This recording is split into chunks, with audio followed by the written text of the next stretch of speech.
Jelang pemilihan umum 2024 yang akan digelar 14 Februari mendatang, Satu Selaras Production merilis film drama komedi berjudul Setengah Hati yang mengangkat konflik politik di perdesaan. Film Setengah Hati dibintangi sejumlah aktor dan aktris terkenal antara lain Yusuf Mahardika, Tisa Biani, Bedu, dan komika Mamat Alkatiri. Film ini diangkat ke layar lebar berdasarkan ide komika Ari Kriting yang skenarionya ditulis Abdur Arsyad yang juga komika. Kan kita terima kerja lain, terus kita kerjanya di tempat Pak Surya. Berkhianat dong itu namanya. Ini kan sama aja kita ngelakuin aktivitas di luar jam kerja. Tidak. Tak heran, meski berkisah tentang konflik politik, adegan-adegan film yang diproduseri Tias Abioga dengan produser Hasto Broto ini banyak yang mengundang tawa. Mengambil lokasi syuting di Cianjur, Jawa Barat, film Setengah Hati menggabungkan kisah keluarga, persahabatan, percintaan, berlatar belakang konflik pemilihan kepala desa. Iya. Ganes itu masuk polisi, jurusan desain grafis. Nanti ketika dia lulus, itu tugasnya tuh cetak-cetak rambu-rambu lalu lintas lalu ditempel di jalan-jalan. Dikisahkan Yusuf Mahardika yang memerankan sosok Ganes, Tisa Biani sebagai Astri, akan membongkar kedok calon kepala desa yang berencana melakukan korupsi anggaran untuk desa. Film ini juga menceritakan Ganes yang ingin melanjutkan kuliahnya. Namun, karena kesulitan keuangan, ia pun bekerja sambilan pada Surya yang diperankan Rahman Afri, seorang pemilik percetakan kaos yang sudah memperkerjakan 3 karyawan, yakni Paul yang diperankan Marwoto Kewer, Yono yang diperankan Mamat Alkatiri, dan Wulan yang diperankan Puspa Ritswari.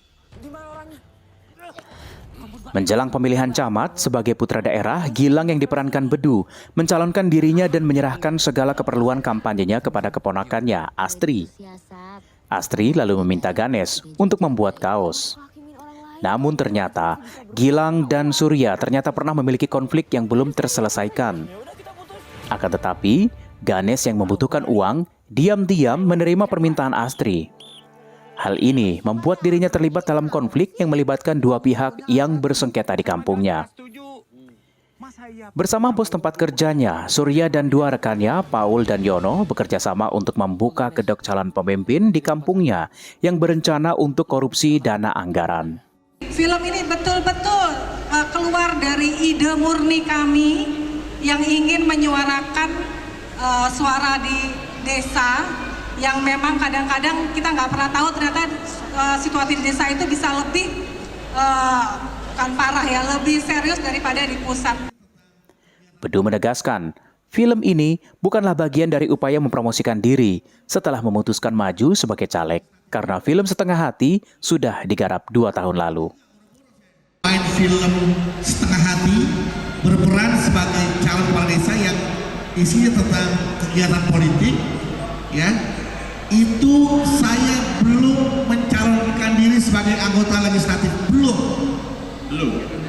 Kepikiran aja enggak, boro-boro saya, mana berani saya terjun ke politik, ya kan. Film Setengah Hati yang dibuat oleh Selaras Production dan Jak TV sebagai salah satu media partner akan tayang di bioskop pada 25 Januari 2024. Muhal Kopandi, Jak TV.